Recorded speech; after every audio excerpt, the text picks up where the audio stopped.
I'm Jasmine from New York. Please like and subscribe. I was born to one of the richest families in the city, and since I was the only kid, my parents loved me to bits, especially my dad. He treated me like a princess. And everywhere I'd go, people would be stunned by my beauty and my long black hair. Oh, isn't she the prettiest? Look at her hair, like Rapunzel. Can I touch it? And I would freak out at all this attention.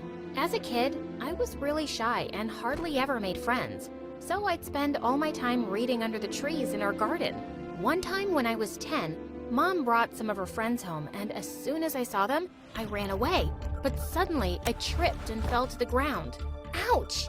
Just then, someone ran forward and helped me up, and I saw it was a young boy my age, holding my shoe. He slipped it back onto my foot. There you go, miss. He was Luke, our cook's nephew. I'd often see him helping around the mansion. Is everything okay? Why were you running? Oh, yeah, I was... Just then, my tummy let out a loud growl, and Luke ran out of there. I felt so embarrassed, but minutes later, he was back with a tray full of cakes. Here you go, miss. Have some of these. I started stuffing my face with both hands, and then we both burst out laughing. When I asked him why he was working so young, he told me all about his family. They were immigrants, and he had a widowed mom and 3 younger sisters to support. After that day, Luke and I hung out together often, and we grew really close. He was just the nicest guy. As years went by, I started having feelings for him, but he just always treated me like a friend, and I certainly didn't want to ruin that. On my 16th birthday, Dad threw me a grand party and invited all his friends. And even though I was all grown up now, I was still the shy me, and that made me run away from all the boys around me. But this one guy just wouldn't give up, Hardin. He was Dad's business partner's son and a super popular jock in school. But I didn't like him at all. Happy birthday, princess. I'm here to make your dreams come true. I've told you not to call me that, Hardin. And what do you know about my dreams? Well, if you're like any normal girl, I know your heart is screaming for me. Hardin, oh my Hardin. Just stop fighting it, baby, and let's tell everyone we're together. Oh, I really don't think I deserve you. Why don't you just ask out any of those other girls? Because you're the only one who's as beautiful as me, princess. Come on, let's dance. No, I really don't want to, but he took my hand and started pulling me to the dance floor when suddenly Luke came up to us. Sir, can you please let Jasmine go? She's shy, and she said she doesn't want to dance.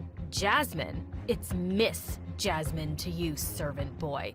Don't forget your place, and stay out of my business with my girl. Luke looked furious, and I didn't want to fight him and get into trouble, so I just pulled my arm away and ran off. That Hardin was such a jerk.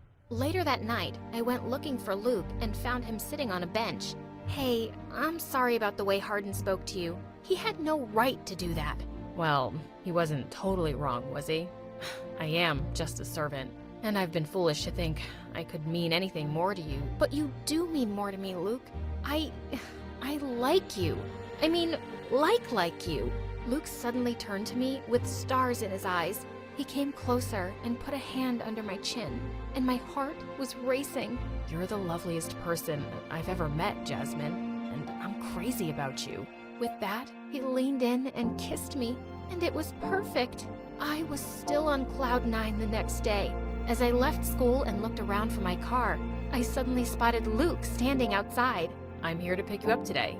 There's a really special place I want to show you.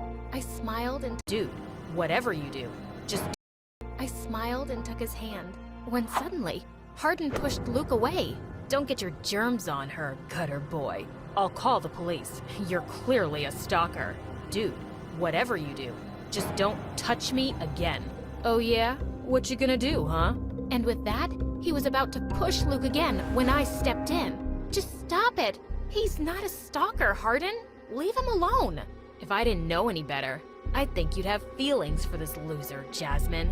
I do have feelings for him. Feelings that I'll never have for you. And he's not a loser. You are. And with that, I pushed him back harder than I'd meant to, and he landed on his butt. I just took Luke's hand and ran out of there. I was hoping Hardin had gotten the message and he'd stop bothering me. But the next day, when I opened my locker, a balloon popped into my face, and it was covered with some black powder. Just then, I turned to see Hardin's sister Betty cackling at me. Oh, you look good, Jasmine. I only wish I'd used something permanent. You did this? What's your problem? No, what's your problem? Do you think you're some goddess? I know how you rejected my brother. What, you think you're better than him? Better than us? Better than everyone?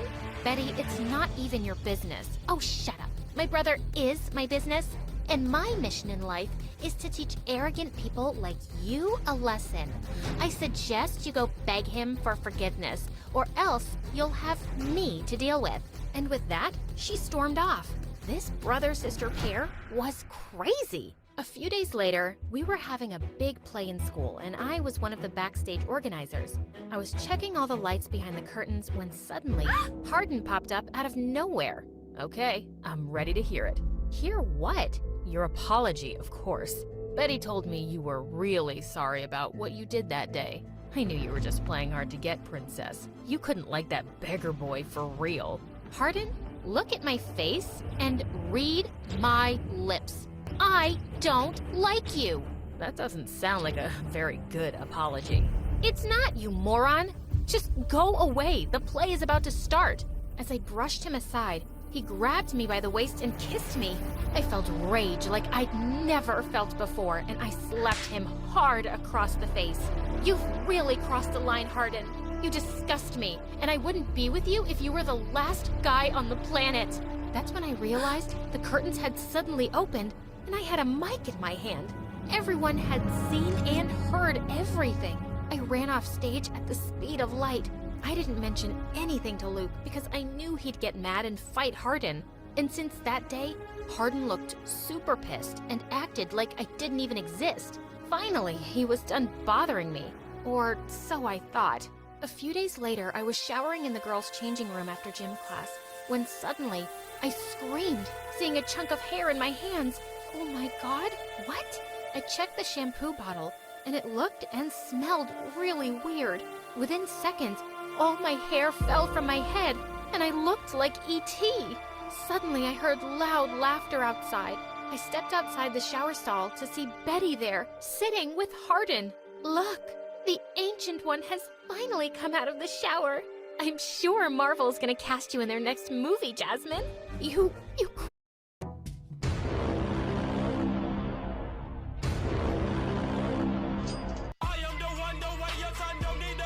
Jasmine?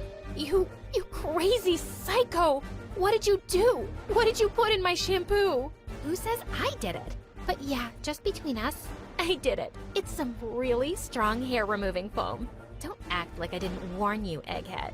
Wow, just look at you. You thought you were too pretty for me, huh? Well, let's see who's gonna like you now. You guys are monsters.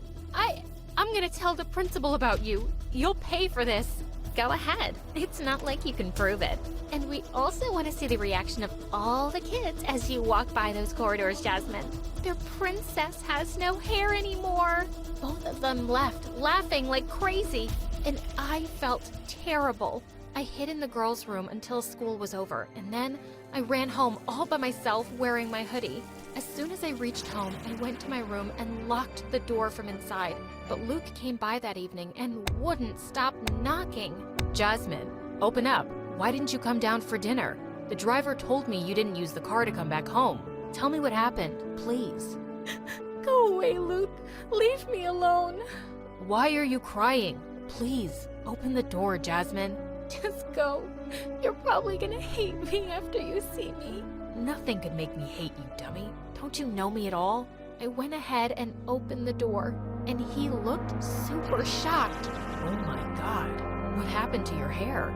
I buried my face in my hands. I know, I look hideous. I shouldn't have let you in. That jerk, Hayden, he and his sister, they did this to me. My hair is all gone, Luke. I looked up at him and his stunned face just hurt my heart. And then he said, Jasmine, I'm so sorry, but I can't do this anymore. "What? What do you mean? What can't you do anymore?" I can't be with you. This is too much. I have to go. And with that, he just turned around and left. Oh my God! Did he just break up with me because of my hair? And the next day, I found out from the cook that he'd left the job and was gone for good. I couldn't believe it. The one person who I never thought could hurt me turned out to be the biggest jerk. I was heartbroken and angry and didn't go to school for days. Then one night, Dad returned from a business trip and came to my room. Sweetheart, your mom told me you won't go to school or eat downstairs. What's going on, love? I couldn't hide it anymore. I removed my hoodie, and Dad turned paper white when he saw my bald head. Oh, Jasmine, what happened? I hugged him and cried my heart out as I told him everything, and he was beyond furious. I'm going to destroy those people. I'll make those brats suffer for the rest of their lives. No one gets away with hurting my daughter. And Dad really meant it. He pulled out all of his investment from Hardin's dad's company. What? You can't do that. I'll never be able to recover from this loss. My company will go under. And I won't lose a minute of sleep over it. I'm not the one who ruined you. It's your kids. You raised those jerks, now deal with it. And when I finally returned to school wearing a wig, I found that Hardin and Betty had both been withdrawn, and I never saw them again. My hair grew back, long and lovely in some months, but I was no longer the same person. I was so much tougher now, and I would never let another Hardin or Betty or Luke hurt me again. I finished school and got into Cambridge and completed my business education from there.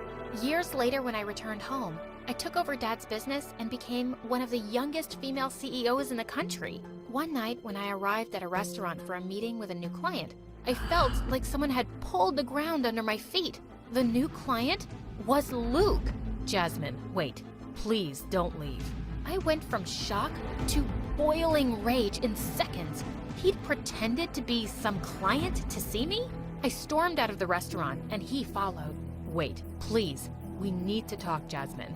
I know how you feel. I turned around sharply, and he almost bumped into me. Do you? Do you really know how I feel?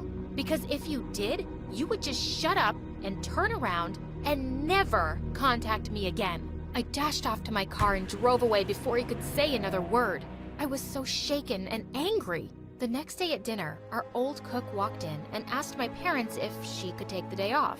You remember the boy who used to work here, Luke, my nephew? Well, his little sister's really sick and he's here for her treatment. I'd like to go see them.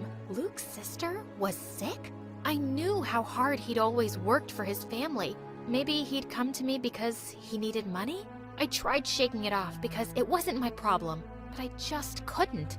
The next day, I asked the cook to take me with her to the hospital, and Luke looked shocked to see me. Jasmine, what are you doing here? I just wanted to say, if you need money for your sister, I'll give it to you. Consider it a repayment for all those years of friendship. And then, we're done. What? I didn't come to you for money. I've made something of myself. I can afford the treatment.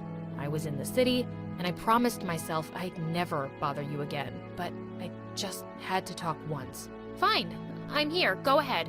Although there's nothing you can say. Hardin threatened to hurt you if I stayed with you, okay? And he threatened my family.